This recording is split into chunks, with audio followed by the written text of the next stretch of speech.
MACLINE nkiddamu MACLINE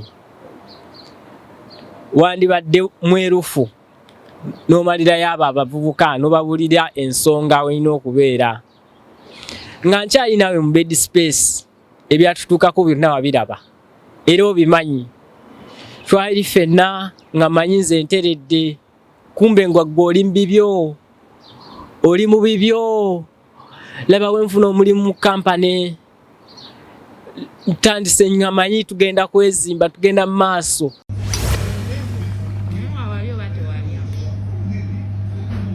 Nalya kikumanyo. Nalya kinawe. Ate okubuuza oguntamiza naawe nalya ki? Oli mmere.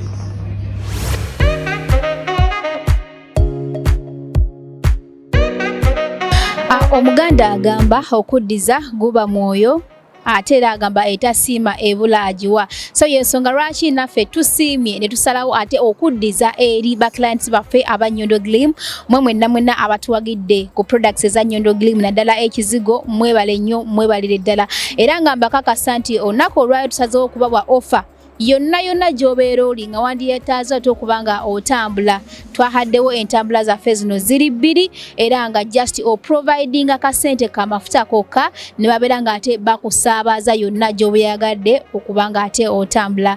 Mpozi n'abasigadde mwenna abandyagadde okubanga ate mutambulako mu Emirates ez'enjawulo naawe providingayo akasente akasaamusaamu tulina abagoba baffe babiri ate nga bali licensed era nga beegendereza nnyo ku nguudo babasaabaza bulungi nnyo.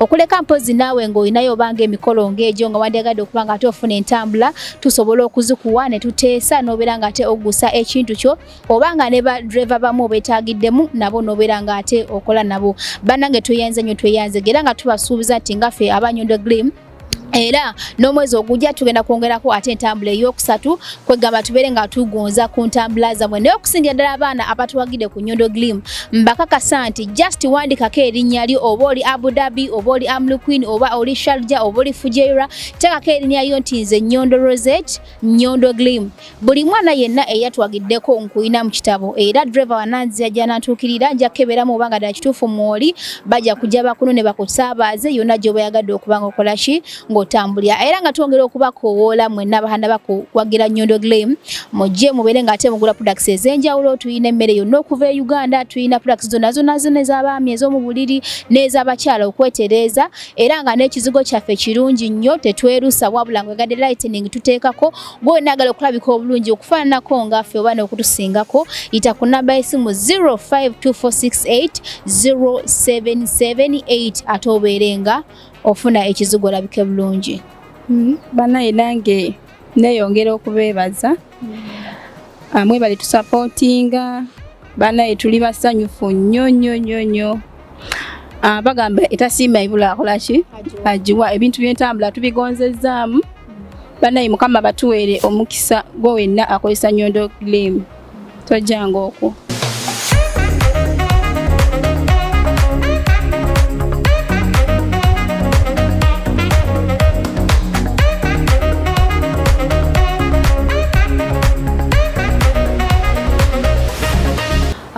Abali ku list ya MACLINE mwalya temwalya kati mutandise okuteekawo embeera ebuzaabuza naye nga ate omwana yogera mazima kati kyonna kyemuzanya ssaawa eno mumanyi naye temugenda kutubuzaabuza ffe tugenda kusigala ku mulamwa era tukyali ku mazima. Kino kitwogerako kya bulamu nsonga ya bulamu katubalaba mutwala autu mmwe ebyokulya munandise okuteekawo okubuzaabuza naye ffe tukyali ku nsonga kitwagala okumanya omwana mulamu oba mulwadde muli balamu oba temuli balamu mwalya oba temwalya ffe tukyali ku nsonga mpaka gye nagukira tulina okumanya ekituufu kyekiri luddawa temugenda kutubuzaabuza temugenda kutujja ku mulamwa. Naye nga walya tewalya yazzeemu n'agamba nalya kikoma obanga tewalya kati results zange ozaagaza ki? Maama ayagala results, maama ayagala kulaba mpapula.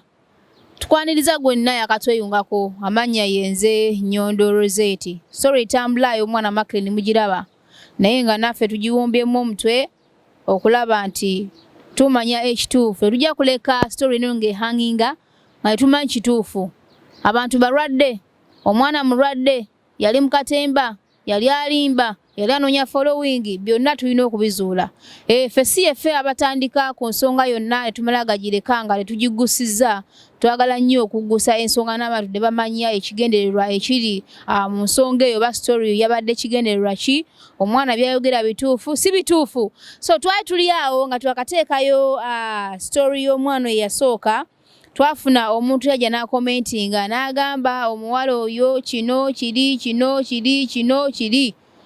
anagwe kugendako mu messenger ne muterayo ka message mukulu kyogera kituufu tusaba ku namba tiyani obi nga atekayo ennamba era nga tusalawo kubanga tumunoonyako atubulira ekituufu ddala kituufu yalya oba teyalya yatubulira amazima ye nga ye era wabanga yalya yade ogendako mu ddwaliro batanagenda tugendeyo tukebe tulabe mulamu si mulamu naye nga amannya yenze Nyondo Rozet nkola ne Nyondo Media saawa eno ng'era ndi ne wiki tuzze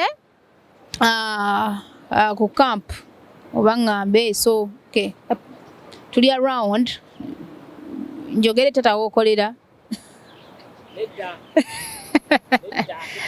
aganye naye nga tugenda kubanga tunyumyamuko naye ensonga zino ensonga y'obulamu gijjemu okusaaga ensonga y'obulamu tugijjemu ekyejo amazima gali nti eno ensonga tugenda kutambula nayo paka ku ssaawa esembayo tuzuule amazima n'ekituufu omuwala mulwadde bw'aba mulwadde abantu be yamentioninga ddala yaliko nabo balwadde balamu kiba kiddako omuwala si mulwadde bw'aba nga teyali mulwadde ekigendererwa ekyokuvaayo neyerangirirako obulwadde ewamu n'okumentioninga banne nti nabo bayinza okuba nga bakwatibwa akawuka ka mukenenya yali agenderera ki byonna tulina okubigusa nga ffe aba Nyondo Media mutumanyi bulungi ffe tutumala gava ku nsonga kasiteebeerawo tuba tulina okugigusa nga bwe mujjukira eri ey'omwana mulenzi oli mugijjukira twagitambuza mpaka we yakola ki mpaka gye yakoma kuba naye omwana yavaayo neyekubira omulanga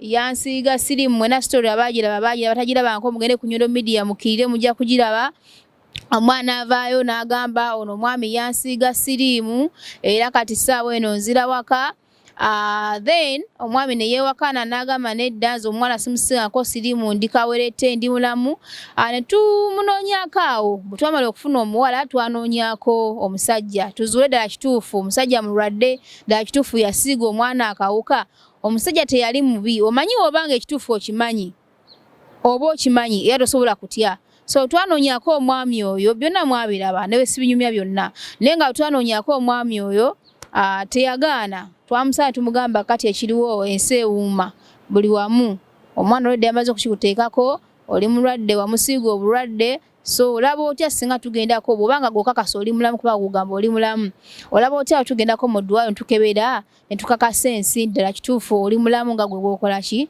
bw'ogamba omwami teyali mubi ng'amalanga akkiriza kubanga naffe twamu approachinga bulungi nnyo in a humble way n'akkiriza era twagenda mu ddwaliro ebyavayo byonna mwabiraba ne yejjeerera omwami nga yali mulamu so n'essaawa eno yennyini nnyini I think twalabyeko abamulumbye omuwala but I don't think it's the best way okulumba omuwala in such a way nze kyemmanyi nti singa oba omanyi nti walya oba omanyi ekyokuzza kubanga tewalya there's best way of handling such a thing so kyandibadde better era nga abamu nayogeddeko nabo tugenda kulaba abaana banga bakkiriza ng'oli akakasandira kituufu ndi mulamu kino sifa abakitandise naye twagala tube gye kikomekereza n'okuzuula amazima n'ekituufu nti nga sinagenda wala katusooke tugunyumyeko n'omwami ono mukulu ono then nkomewo kweyo ensonga tuba kitugenda okuzzaako kyetugenda okukola eno ensonga ya bulamu nga bwe twagusa ensonga eri neno twagala tumanye ekituufu mwana mulamu si mulamu waba mulwadde ki ekiddako waba si mulwadde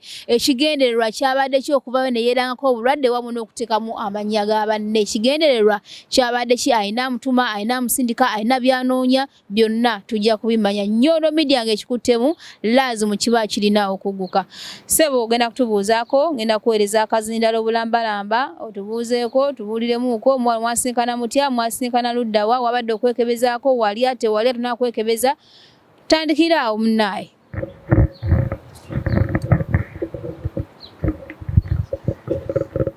mbalamusizzaako mwenna abampuliriza.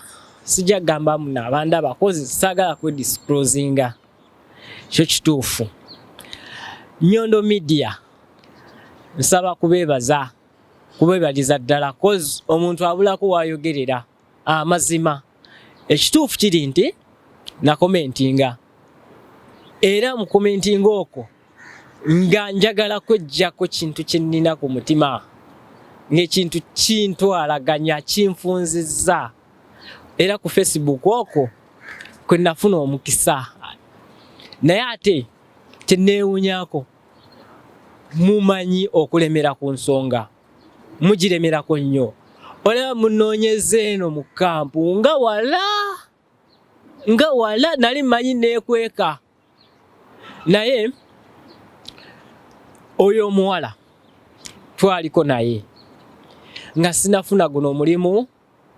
Twali naye okumala omwezi n'okusoba. Era mpulira ntandise n'okukankana kozi bwe nzijjukira embeera omuwala gye yampisaamu. Mazima ddala nedda. MACLINE nkiddamu MACLINE wandibadde mwerufu n'omalirayo abo abavubuka n'obabulira ensonga olina okubeera. Nga nkyali nawe mu bed space ebyatutuukako byonna wabiraba era obimanyi.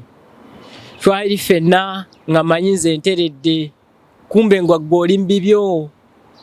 Oli mu bibyo. Laba we nfuna omulimu mu kampani. Ntandise nga manyi tugenda kwezimba tugenda mu maaso. Gwe oli mu bibyo. Oli mu kuzuŋŋana. Kale siganye era ng'omuntu oyo. Naye ate omuntu ateredde nga nze oledde omulimu naguyina. Kitegeera tukyabeera ffenna mu bed space. Wamala kumbonyaabonya. Bw'ogenda todda. Gy'ogenze tombuuliddeeyo. Bwe nkubuuza ebintu bya boyfriend girlfriend biba biwanvu naddala ng'omuwala si mutebenkevu ng'azuŋŋana. Agende n'omukubira amasimu agajjako. Oli luddawo essaawa zino. Ndi wano nkulinze nkuyiiza kino okoma weesungusiza kumbe. Naye obutawanvuwa nnyo omwana oyo yali abuukabuuka. Kyekituufu yali abuukabuuka. Naye ekyanyamba nali nafuna omulimu olwagufuna nensalawo nensenguka nenva mu bed space nenzija eno mu kampu. Mu kampu olwedde baali bampadde akatanda kange oba okitegeera. Naye ate omuntu ng'alina munne mwana munne nga nina ogamba waakiri kanjira nkyava ebweru. Naye ate we nalaba omwana gwe naliko nga si byaliko eŋŋamba omutuufu sevinga obulamu akola ki alina kugenda mugenzi mu kampu. So n'olw'ensonga MACLINE walibadde otereera n'olabisa abo abaana ne bagenda ne bakola ki ne beekebeza. Kozi kati nange kati ssaawa zino wendi siteredde. Ekintu kindi ku mutima. Kintu nze nasitereera n'emirimu kinaatera okunnema banaatera nakungoba. Bwekitegeera. Naye nga MACLINE ali simanyi mbu kyekyo kye wali ozunza. MACLINE kyekyo kye waliko. So aba Nyondo Media ngenda kwongera okubeebaza naddala Nyondo Rozet okunnoonyaako eno. Kindeetedde okuggyako ekintu kyadde kintuddemu ebbanga nga siina engeri gye nsobola kuteexpressingamu. Siina muntu gwe nsobola okunyumiza mbeera gye mpitamu. Naye ate engeri MACLINE gy'avuddeyo kati nze nyongeredde ddala okukakasa kyaliko ekintu kya sirimu kituufu. Era buli gwe yali abaddeko naye ye akimanyi mu mutima. Olaba nze nvaayo ne ŋŋamba kanjogere. Mulina okugenda ne mwekebeza. Yadde nze ntidde engeri gye ndi wa kampani nyinza obutavaayo omaze okwekebeza. tweyanziza naye nga kyetwandyagadde okumanya si omuwala ono mugenda okukwatagana naye oba okugendako mu kikolwa wali omaze okufuna omulimu oba wali tonaba kufuna mulimu tokitutangazizaamuko ekyo? Nze okugenda mu kikolwa n'oyo omuwala nali maze okufuna omulimu, nali bamaze okumpisa buli mu process yonna nga bw'ogimanye eya wano okufuna empapula za wano ID nga biwedde, era bwe bali biwedde bwe biti awo wayitawo akabanga oba weeks nga 2 oba zaali nga weeks 2 awo ekikolwa nekikola ki nekibaawo. So simanyiddeeko ddala wenyimiridde cause nali maze okundikira mbu ndi okay, siina yadde kinuma, siina yadde kintu kyonna. So ne tutoka tugenda mu kikolwa, naye ate ekyo kibeere kyakuyiga eri ffenna abakozi ba wano, ffenna abaana abajja ku ddungu. Abaana wano balwadde yadde bali mu kampani, yadde balina Emirates ID. Example ennungi yenze kennyini, oba okitegeera nfunye ebipapula byonna bamaze okundikira yalinga ndi okay, ndi fit, neeraba kati gye nagenda kati simanyi oba ndi mulwadde oba siri mulwadde. So simanyiddeeko ddala. Kale nze abuuza bwe mba nga mbuuzizaamu kubanga era okumanya nga bukyali ensonga enkulu n'otandika eddagala nga bukyali utafuna buzibu bw'amaanyi, tusobola okulaba engeri tusobola okugendako at least tukebeza oba ntukozesa ku buno bannayuganda babanabo kale siwekakasa nnyo naye kandi tusobola okuzuula engeri yonna y'okukebezaako ne tulaba oba oli mulamu oba oli mulwadde. Eddagala n'olitandika kuba munnaye kiba kizze sobola okwewaayo tukebera. Ensonga y'okwekebeza eyo ekituufu kiri nti neetaaga osooka okukirowoozaako. Engeri nti gye kinkubye ekikwe omuwala oyo okuvaayo nayogera bw'atyo, neetaaga sooka kirowoozaako kubanga nkyalina obudde mu kampani, nkyalina ddala obudde kuba ndi myezi kati 8, nkyabuzaayo omwaka gumu n'emyezi ng'egyo. Yes, muzaayo kumpi emyezi 14. So kintu ky'okwekebeza neetaaga osooka okirowoozaako. Kale tweyanziza nnyo akaddeko, tweyanziza nnyo okutuwuliriza, weebale nnyo okukkiriza kusaba kwaffe, naye nga njagala okwongerereza ku mwami ono kyatugambye ekyokuba nti omuntu asobola okubeera ng'ali mu kampani naye ng'oba oli awo ng'ate yafuna dda akalwadde aba akawuka akamukenenya. Kanyongerezeko kitono nnyo, abaana abawala oba abaana b'obulenzi abakolya wano eno ku ddungu abasinga tulowooza nti singa omuntu abeera n'Emirates ID abeera mulamu kawerette.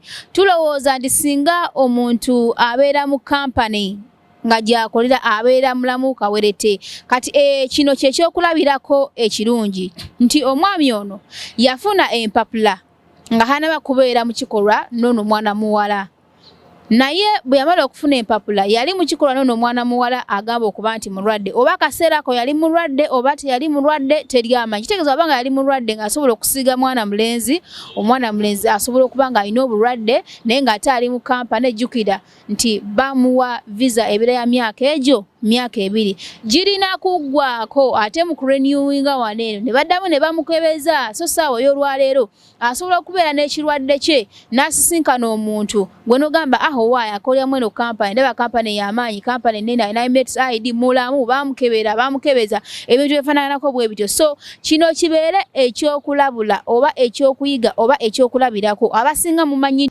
obulwadde bwa siriimu oba bwa mukenenya twabuleka Uganda, naye ate buli wano buteevunya, mbabuulira mazima. N'olw'ensonga eyo muba nga musazeewo okufuna omuntu gw'obeera naye oba omwagalwawo, kyandibadde kya buvunaanyizibwa nnyo singa obeera okeera ku makya n'osooka n'okebeza omuntu oyo emirundi gyo ng'egyo ng'aho ne bakugenda mu kikolwa naye. So okuba ne Emirates ID tekitegeeza nti nno olina kuba nga oli mulamu basobola okukebera nga oli mulamu naye namala bino abaana bavaayo mu zikampu ne bagenda ba girlfriend ne bagenda wano abaana bajabera ku streets abamu abatagadde kumala budde ku datinga muntu n'agenda ku street neefunira omuwala olusi tayambadde olusi ayambadde so mbasaba mwenna bannyinaffe baganda baffe abaana ab'obuwala bannanga obulamu bwe bukyasinze omuwendo mu bulamu bw'ensi so mwegendereze nnyo abantu wano abalwadde weebali nga newankubadde omuntu asobola okuba nga ali mu kampani naye asobola okufuna eyo gundi nali ngifunyeeko era issue nali ngifunyeeko wallahi yamungu ntya Katonda nyina omukwano gwange yajja n'angamba Rozet munnange biki nageze nenkola bwenti nekeberako bwenti ne bwenti aga Katonda mugulu nga sibalimba naye ng'omwana gyali mu kampani naye nga atya ng'amaze okukizuula nti yali amaze okufuna olwadde naye nga atya akimanyi nti kampani okuddamu okumuwa renew baba balina okumuzaayo okumukebeza kati bwe bamusanga mulwadde ebeera keesi ndala nnyo so banaye mwegendereze then n'ekirala njagala mpabulemuko waneeno katono nnyo abantu abagamba nti gwe simanyanga MACLINE Juliet toddamu kusiriwaza bantu wano omuntu we bakutwala mudde ne bakukebera ng'oli mulwadde wa siriimu bakuteeka kwetokota bakutwalanga mubbi wano mu nsi z'abawalabu omuntu alina siriimu tiketi eyiye terinde eyo gavumenti yagiteekawo ng'eri ku express bagikusanza na ku kisaawe ogenda otuuka ku kisaawe okujja mu ddwaliro w'obadde nga tiketi ogirina waneeno kasita osangibwa ng'oli mulwadde bakuteeka kwetokota basweet sometimes muwenga amawulire abantu oba obukakafu nga ddala kituufu mubuyinako obukakafu oba nga mutegeeza kyemwogera oba nga mukimanyi ebiseera ebisinga okumala googera tusobola okusuula abantu mu buzibu so waliwo benalabye abagambye nti waneeno singa bakuzuula nga olina akawuka ka mukenya ne bakebera mu ddwaliro olinya bulinnya etokota naye tulinako betulabye nga tebalinnya etokota naye nga ate babakebeza amadwaliro ga wano ekyokulabirako munansonyiwa okuza story ono omuwala Salima mwena mwagiraba omuwala Salima bwe yali nga ali mwagiraba story yo atagiraba nkogenda ku Nyondo Media wansi story yo gyeri yatambula nnyo mu bantu omuwala ono Salima yali mu kiyumba mukubeera mu kiyumba bakama be batuuka ekiseera nga bagala kumukolera employment visa balina okusooka okumutwala mu ddwaliro okumukebeza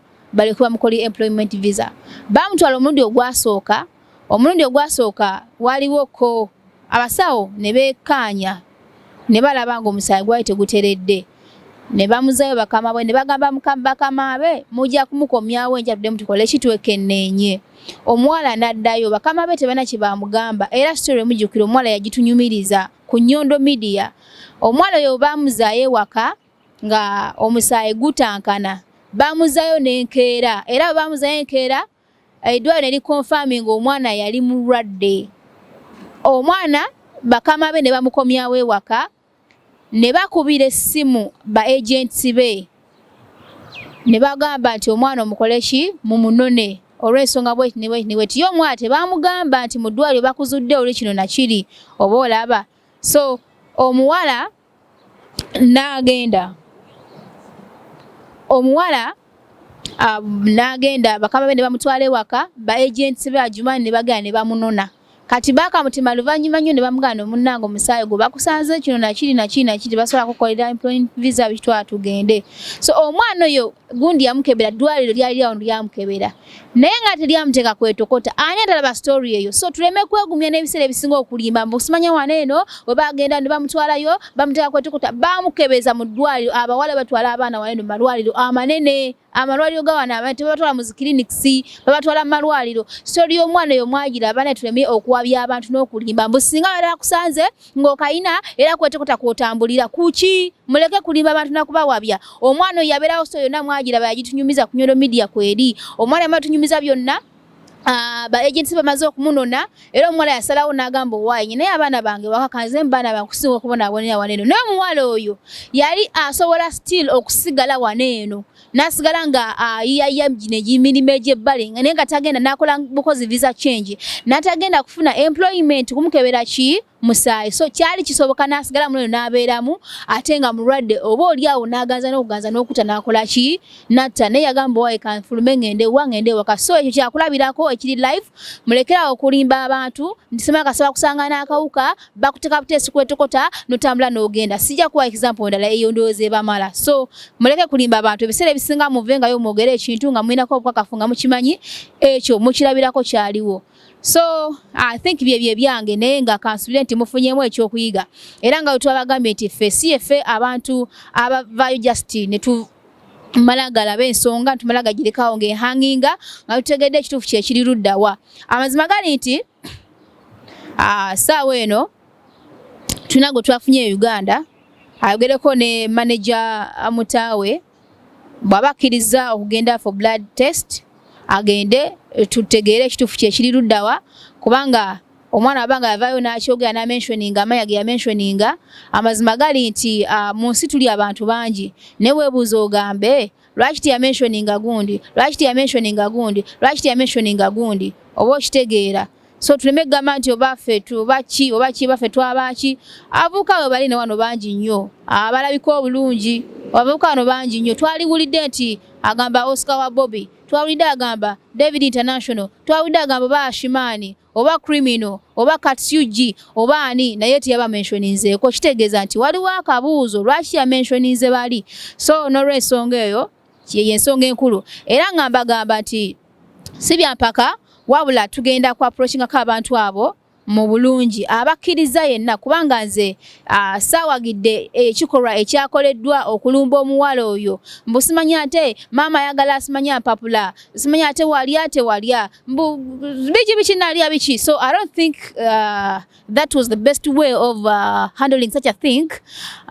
Nze mbadde nsuubira nti kyandibadde bavubuka bano oba nkakasadde kituufu oli mulamu oba badde ogendako mu ddwaliro in a polite way nojja nokakasensi nti ndi mulamu in such and such way ebintu byange bibino ng'omukulu oli Umar bwe yakola omwana we yamusibako ekyobulwadde nti yamusiiga obulwadde bwe twamusaba okugenda mu ddwaliro yakkiriza neyejjeerera omusajja nga mulamu. So ye neyejjeerera ensi n'ekitegeera n'emuggyako omukono kati akola mirimu gye ali free ali okay.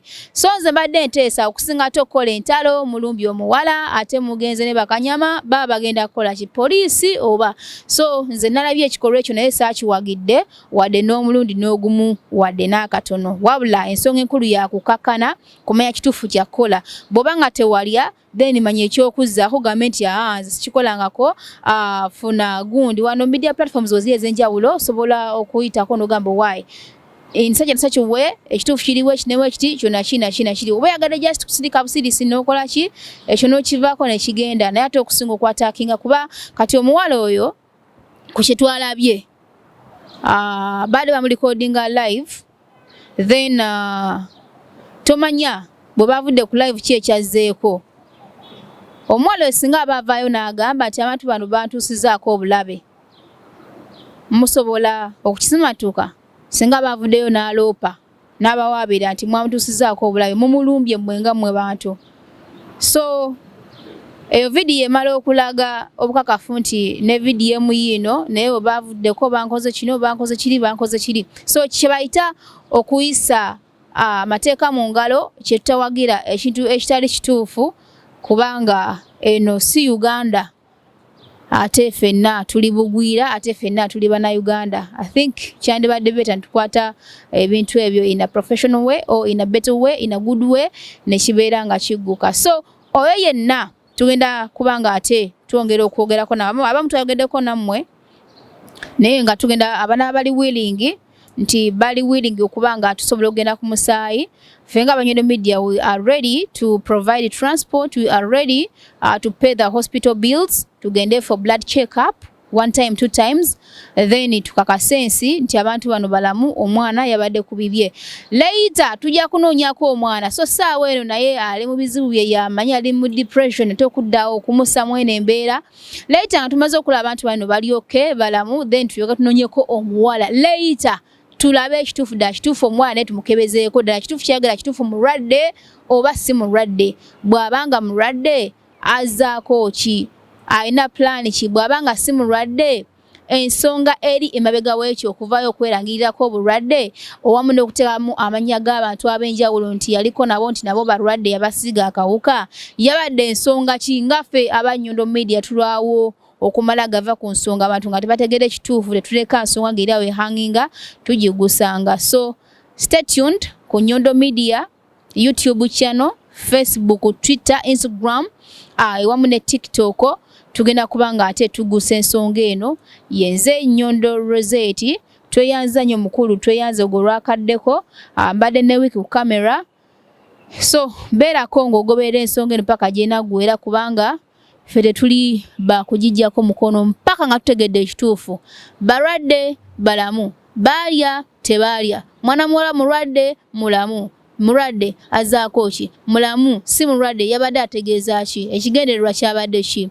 Mubale kutwagala, mubale kutufollowinga. Naye nga nkomekereza njagala mbagambe nti ngaffe aba Nyondo Media Nyondo Glim twasazeewo okubanga ate buli lunaku olwokutaano tusiibulula abantu abataka wansi wa 10 era nga tugamba wonna w'obeera oli tujja kunona era tujja kuzzaayo tusiibulukireko wamu nammwe.